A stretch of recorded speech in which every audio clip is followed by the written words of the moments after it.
Bonjour et bienvenue à un nouvel épisode au micro de l'immobilier. Salut Mathieu. Salut Christian.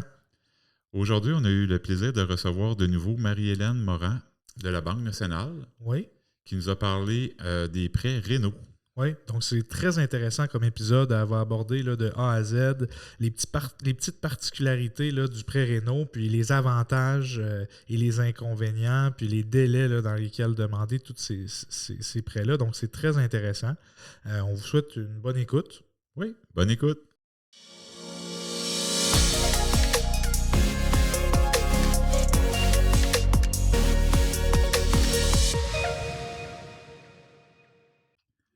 Bonjour Marie-Hélène. Salut, ça va bien? Ben oui, toi aussi. Ben oui, ça va bien. Salut Ouais. Mathieu. Salut. Merci d'avoir accepté notre invitation de nouveau. Ben oui, ça fait plaisir. Oui. Fait qu'aujourd'hui, on va parler de prêts rénovation. Mhm. Quand un acheteur songe à acheter une maison, est-ce que c'est préférable de faire une demande avec un prêt rénovation tout de suite ou on peut attendre un petit peu? Bien, c'est sûr et certain que dès le moment que l'acheteur arrive dans la propriété, puis que pour lui, c'est important de faire une rénovation, là, tu sais, ça peut être parce qu'il faut absolument refaire les fenêtres ou parce qu'il a juste envie d'avoir une nouvelle salle de bain. Oui, c'est vraiment avantageux de le faire dès le départ là, sur la demande de financement.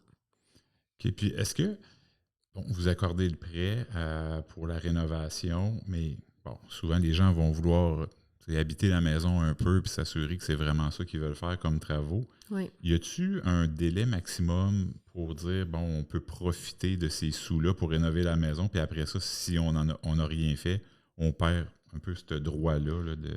Non, en fait, comment ça fonctionne, c'est que si on fait une demande de financement, on appelle ça sur valeur potentielle. OK. Donc, le client, il s'engage à faire les travaux pour lesquels on le finance. Là. OK? Donc, oui, ça va lui donner un délai. Exemple, on peut aller jusqu'à maximum 1 an. Là. Puis, il va avoir ce délai-là pour compléter les travaux et il doit compléter 100% des travaux là, dans le délai prescrit. Le délai, on va l'ajuster selon l'ampleur des travaux. Bien, je dis l'ampleur, mais c'est selon le coût des travaux. OK. Puis je te relance là, sur Ouais. ta première réponse. Tu disais que c'était avantageux de le faire dès le départ. Pourquoi? C'est quoi l'avantage que les gens ont? En fait, l'avantage, c'est juste que les rénaux en question, on va les ajouter sur le prêt hypothécaire. Puis, ça va aller directement dans le financement, donc avec un taux hypothécaire qui est pas mal plus avantageux là, qu'un taux sur des prêts personnels, Ouais. là, par exemple. Puis, il va déjà avoir le financement pour versus que sur un prêt personnel, présentement à 10-12% d'intérêt, on le met sur 5 ans, ça revient à des coûts là, pas mal plus chers par mois. Là. Je comprends. Ouais. Parfait. Ensuite de ça, dans les questions qu'on avait, les gens qui ont un prêt assuré, donc qui ont un assureur là, sur leur prêt, est-ce qu'ils sont aussi admissibles au prêt réno? Oui, c'est ça. Fait que ça, c'est vraiment quelque chose qui va être vraiment avantageux justement pour les gens avec des prêts assurés parce qu'on peut les inclure là, dans l'hypothèque. Donc, exemple, on a un acheteur qui veut mettre 5% de mise de fonds. Donc, par exemple, sur un prêt d'une propriété de 200 000, 5%, on dit il donne 10 000. Il veut faire 15 000 de réno. Bon, mais le 5%, on va l'ajouter sur 215 000.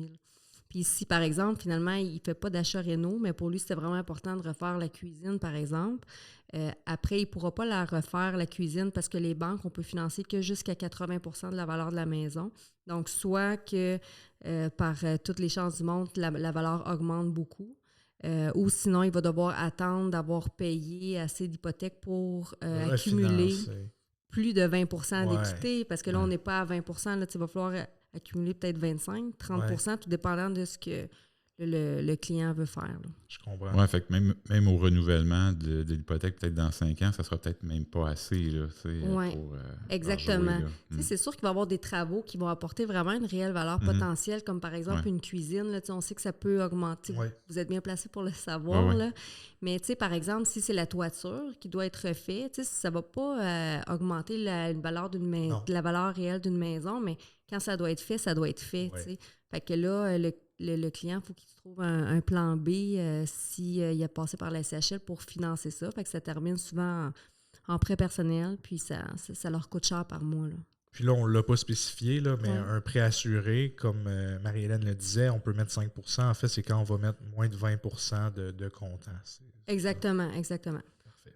Donc, ça pourrait être 10 aussi, Oui. là, mais quand même, n'empêche que le 10 000, par exemple, qu'on va rajouter Oui. pour les travaux d'hypothèque, ça ne fera pas tellement une grande différence, étant donné qu'on étire tout ça sur 25 ans Oui. versus que Exact. le 10 000 sur 5 ans, mais ça fait un bon paiement par mois. Là. Oui. Bon, excusez, il y a un petit délai C'est technique beau. ici. Quelles sont les étapes là, qu'on doit faire pour obtenir une approbation pour faire les travaux? Y a-t-il des factures, des soumissions? Bien, en fait, là, ce qui est important, c'est que dès le moment que le client arrive dans une propriété, qu'il voit qu'il y a des travaux à faire, c'est rapidement aller aller chercher des soumissions pour les travaux qu'il veut, ou du moins avoir un montant qui a été donné verbalement par l'entrepreneur en question, parce qu'au moment de la demande de financement, on inclut tout de suite le montant des travaux. Donc, si on n'a pas de montant, on ne peut pas le soumettre comme ça. Puis là, on se trouve à accumuler des délais. Là. Puis, en plus, c'est bien d'avoir un montant le plus exact possible, là, parce qu'on ne veut pas se retrouver dans le trouble puis manquer d'argent au bout de la ligne. Là. Puis en cours de route, on peut ajuster la demande de prêt, j'imagine. Au départ, on fait la promesse d'achat, on va emprunter, exemple, 300 000 on n'a pas eu l'approbation encore, mais on fait l'inspection, puis là, on se rend compte qu'il y a justement des travaux urgents à faire sur la maison. Les gens trouvent que c'est une bonne maison à acheter, donc ils veulent aller de l'avant avec ça. Donc, j'imagine que tu peux ajuster aussi ta demande là, tant aussi longtemps qu'elle n'est pas approuvée. Oui. Dans le fond, le temps aussi longtemps qu'on n'a pas envoyé le mandat au notaire, on peut ajuster les travaux. Comment ça fonctionne? C'est que, on fait un achat, je vais revenir avec 200 000, 15 000 de travaux. On va voir le moment qu'on va passer chez le notaire pour remettre l'argent au vendeur. Donc, on va lui remettre son 200 000. Par la suite, il reste le 15 000 pour faire les travaux. Bon, avant de passer chez le notaire, on peut faire des changements, mais une fois qu'on a passé chez le notaire, exemple que les travaux commencent, puis là, ce qu'il voulait faire, c'est, je vais revenir avec la cuisine, puis là, on se rend compte que la plomberie est tout rouillée, tu sais. Fait que là, faut qu'on se réajuste. Fait qu'à ce moment-là, oui, on peut se réajuster, mais on resoumet la demande au bureau de crédit, puis on explique la situation là, du fait qu'on a un petit pépin, puis on doit réparer ça d'urgence, puis on réajuste le tout. Mais tu sais, ça va toujours, ça reste du cas par cas. Tu sais, on ne peut pas réajuster le tout parce que finalement, on dit qu'on voulait refaire, je ne sais pas, là, peinturer par exemple. Mais là, il faut quand même que quand on est prêt à soumettre la demande, avoir une bonne idée des travaux qu'on veut faire, mais des pépins et des surprises, ça, on ne peut pas les prévoir. Je te ramène dans le processus. Donc, évidemment, là, toi, tu vas parler pour la Banque nationale parce que c'est vraiment avec eux que tu travailles. Donc, une fois qu'on a nos soumissions, que le prêt est autorisé pour qu'on puisse faire nos rénovations, lorsqu'on est dans le processus de rénovation, peux-tu nous expliquer comment ça fonctionne pour avoir accès à cet argent-là pour faire les rénos un petit peu? Je ne sais pas si tu veux nous en parler. Oui, dans le fond, pour nous, c'est à la banque, comment on fonctionne, c'est des déboursés sur avancement des travaux. Donc, je vais vous donner un exemple. On a des travaux, ça coûte 20 000. Nous, on va demander à ce que vous ayez 15 en liquidité disponible pour débuter les travaux. Puis, par exemple, on avance les travaux, on est rendu à 50 des travaux. À ce moment-là, puis si vous avez besoin d'argent pour avancer de l'argent à l'entrepreneur, vous nous appelez, l'évaluateur se rend sur les lieux et il constate, oui, on est rendu à 50 des travaux et on va débourser 50 de la valeur d'où qu'on est rendu des travaux. Parfait. Donc, puis ça va être vraiment que les clients vont avoir complété 100 des rénaux à faire, des travaux, que là, on va débourser la balance restante, puis que l'hypothèque va se fermer. OK, super. Est-ce que tu pourrais nous parler un peu des travaux qui seraient acceptés, qui sont acceptés et qui ne le seraient pas? Oui, dans le fond, ce qui est important de retenir, c'est que ce qui est accepté, puis là, je parle vraiment en achat réno. Ce qui est accepté, c'est vraiment tout ce qui touche la garantie, donc la propriété. Fait que, tu sais, ça peut être les planchers, la cuisine, les fenêtres, la toiture. Maintenant, on accepte même la peinture. Donc, tu sais, exemple, on achète une propriété puis ça sent la grosse cigarette. Bien, on peut inclure ça dans les rénaux pour de tout repeinturer la propriété, par exemple. Des fois, il y a des gens qui vont me demander, tu sais, est-ce qu'on peut inclure une remise, une clôture, aménagement paysager, mais malheureusement, c'est pas inclus dans le... C'est pas ce qui est... Aux yeux de la banque, ça n'apporte pas une réelle valeur ajoutée à la propriété. Eux, c'est vraiment la garantie qui est la bâtisse. Okay, fait qu'un système d'arrosage automatique, c'est pas permis. Non, c'est pas permis.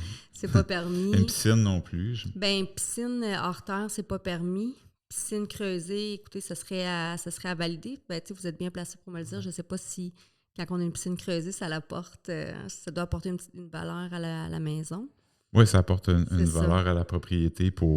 C'est pour ceux qui apprécient là, les piscines creusées. Là, donc, oui, ça serait à discuter. Je vais vous avouer que j'ai pas eu le cas encore, là, mais ça serait à me passait par la tête. Oui. Je ne sais pas si tu as d'autres questions de ton côté. Moi, ça faisait pas mal le tour. Je ne sais pas, avais-tu un autre point que tu aurais aimé souligner? Oui, j'aimerais souligner que les gens pensent pas souvent à l'option de l'achat réno. Puis c'est plus simple que l'on pense. Là. C'est pas plus compliqué qu'un achat régulier. Puis ça vient permettre des fois à s'acheter des fois une propriété. Des fois comme qu'on aimerait, là, ça coûte. C'est des propriétés qui coûtent cher, mais des fois, ça peut permettre de respecter notre budget, puis juste de rajouter la cuisine de nos rêves ou de la mettre à notre goût. Fait que, il ne faut vraiment pas hésiter quand on visite une propriété, de regarder toutes les options, puis de communiquer avec nous, là, puis on regarde, voir qu'est-ce qui est possible, puis qu'est-ce qui n'est pas possible de faire. Là. Super. Merci. Ouais. Ça fait plaisir. Merci. On remercie évidemment Marie-Hélène. On risque de la recevoir éventuellement. On aimerait ça, Christian, moi, on s'en est parlé, là, discuter de la mise de fonds, des différentes façons dont on peut accumuler une mise de fonds, puis les mises de fonds qui sont acceptées. Donc, on risque de la revoir très bientôt. On vous souhaite évidemment, on vous remercie aussi. On vous invite à vous abonner au podcast, comme on le dit d'habitude, pour être notifié automatiquement dès la sortie de nos nouveaux épisodes. Et merci beaucoup. Merci. Merci.